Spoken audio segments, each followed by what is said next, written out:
बहुत सा पंडित, बहुत सा योद्धा, न तीनों लोकों में कोई दूजा है। अपने शीशों को काट काट शंकर को मैंने पूजा है। जय शंकर की। श्री राम की जीवन गाथाओं पर आधारित रामलीला के मंचन में दर्शकों को लुभा रहे कलाकारों की प्रस्तुति।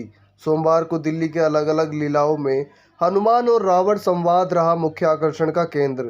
दिल्ली के रोहिणी सेक्टर 20 में आयोजित इस लीला के दौरान कलाकारों ने 2 साल बाद आयोजित हो रहे इस मंचन को लेकर अपने अनुभव भी किए साझा। राजधानी दिल्ली में रामलीला का मंचन जोरों शोरों से देखने को मिल रहा है। दिल्ली के अलग अलग इलाकों में कलाकारों की सुंदर प्रस्तुति दर्शकों को लुभाने का काम कर रही है। जैसे जैसे रामलीला अपने अंतिम चरण पर पहुंच रही है, वैसे वैसे रामलीला मैदान में दर्शकों की भारी भीड़ भी उमड़ती दिखाई दे रही है। कुछ ऐसे ही तस्वीरें श्री राम धार्मिक लीला समिति द्वारा रोहिणी सेक्टर 20 में आयोजित मंचन के दौरान देखने को मिल रही है।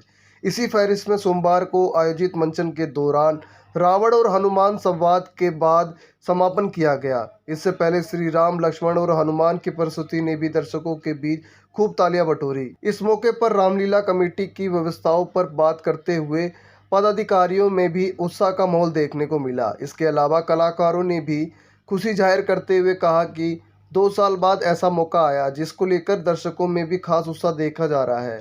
साथ ही रावण का किरदार निभा रहे कलाकार ने भी रावण दहन को लेकर पटाखे बैन के सरकार के फैसले का समर्थन किया। हालांकि रामलीला कमेटी के पदाधिकारियों ने कहा कि बिना पटाखे रावण दहन अधूरा है, इसलिए रावण दहन तो पटाखों के साथ ही होगा। तो 2 साल बाद जो ये आयोजन हो रहा है, उसमें बच्चों का बहुत ही बढ़िया रिस्पॉन्स हमें मिल रहा है, क्योंकि 2 सालों से, लगभग 3 सालों से लोग अपने घरों में थे, बाहर नहीं निकल रहे थे। इस तरह के आयोजन बंद हो चुके थे, लेकिन इस साल सरकार ने आयोजनों की परमिशन दी, तो वो आयोजन हो रहे हैं और लोगों में भी बड़ा उत्साह है। देखिए, दिल्ली सरकार एक ऐसी सरकार है जो सनातन धर्म और हिंदू धर्म के प्रति इस तरह का कटुरघात करती आई है और करती रहती है।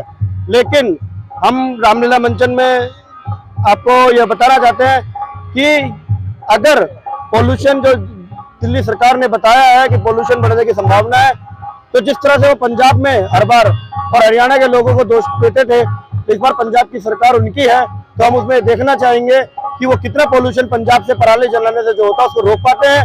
और हम रावण दहन बिना बमों के तो हम कर नहीं सकते, इसलिए हम बमों के द्वारा ही रावण दहन करेंगे। वही मैं बोल रहा हूँ, पटाखा तो जलेगा, 100% जलेगा। अगर सरकार को लग रहा है कि पॉल्यूशन पटाखे से होता है, तो उसको गलत लग रहा है। और भी कई सारी चीजें हैं जिस पर कंट्रोल करने की जरूरत है। बहुत सारे आप परसेंटेज निकालिए ना कि पटाखा से कितना परसेंट, एक मुझे नहीं लगता साल में अगर एक दिन पटाखा जल रहा है तो 1% के 0.1% भी फर्क पड़ता होगा इन्वायरमेंट में। ये सरकार सनातन धर्म के विरुद्ध काम है, सिर्फ और सिर्फ सनातन धर्म को तोड़ने का काम कर रही है। मैं यहाँ पे भगवान श्री राम का किरदार निभा रहा हूँ। लॉकडाउन के बाद ये मेरा पहला जो है यहाँ पे मैं पार्ट कर रहा हूँ। बहुत अच्छा रामलीला यहाँ पे चल रही है। कलाकार हमारे बहुत ही ज़्यादा कोऑपरेटिव हैं और बहुत अच्छा लग रहा है यहाँ पे रोल करने के अंदर, क्योंकि 2 साल से सभी लोग अपने घर पे ही थे और इस साल जो है पूरी दिल्ली के अंदर जिस तरीके से मेले खुले हैं, तो काफ़ी अच्छा रुझान है, काफ़ी भीड़ है मेलों में और काफ़ी जो है जितनी भी इन्वेस्टमेंट हुई है सब कवर अप हो रही है। बहुत अच्छा लग रहा है, क्योंकि 2 साल का गैप भी हो चुका है और डायलॉग्स वगैरह प्रिपेयर हैं सब लोगों के।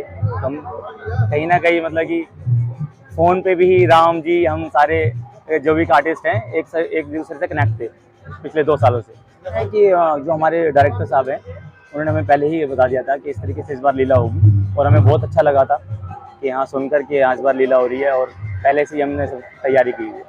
बहुत अच्छा लग रहा है। इनफैक्ट 2 साल से लॉकडाउन में बहुत परेशानी हो रही थी और अब इतने टाइम बाद यहाँ पे सब कुछ करके बहुत अच्छा लग रहा है। और यहाँ पे मैं फर्स्ट टाइम बनी हुई इस कमेटी में, तो अच्छा लग रहा है। सभी बहुत अच्छे हैं यहाँ पे। हाँ, बहुत मिस कर रहे थे। अगर मैं बात करूँ इंतजाम, यहाँ पर जिस तरह से इंतजाम आपको देखने को मिला, अच्छा है फिलहाल के साथ।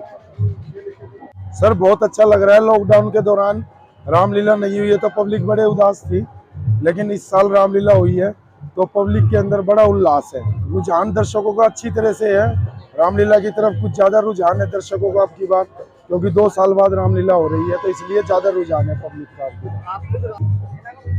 वो तो सर दिल्ली सरकार का फैसला है, उस फैसले के तहत तो हम सब लोगों को चलना होगा।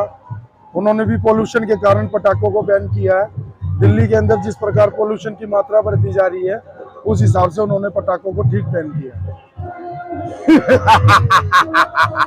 बहुत सा पंडित, बहुत सा योद्धा, ना तीनों लोकों में कोई दूजा है। अपने शीशों को काट काट शंकर को मैंने पूजा है। जय शंकर की। गौरतलब है कि कोरोना महामारी के बाद बीते 2 साल से दिल्ली में रामलीला का मंचन नहीं हो पाया था। ऐसे में लोगों में भी खास उत्साह देखने को मिल रहा है। 10 दिनों तक आयोजित होने वाली इस रामलीला के मंचन अब अपने अंतिम चरण पर पहुंचता जा रहा है, जिसमें श्री राम की जीवन गाथाओं को नाट्य और रूपांतरण के माध्यम से लोगों के बीच दर्शाया जा रहा है, ताकि न केवल लोग उनकी कहानियों को जाने बल्कि मर्यादा पुरुषोत्तम के जीवन से प्रेरणा ले सके। उल्लेखनीय है कि इस रामलीला का मंचन आगामी 5 अक्टूबर तक किया जाएगा और इसी कड़ी में सोमवार को रावण और हनुमान संवाद की प्रस्तुति पेश की गई।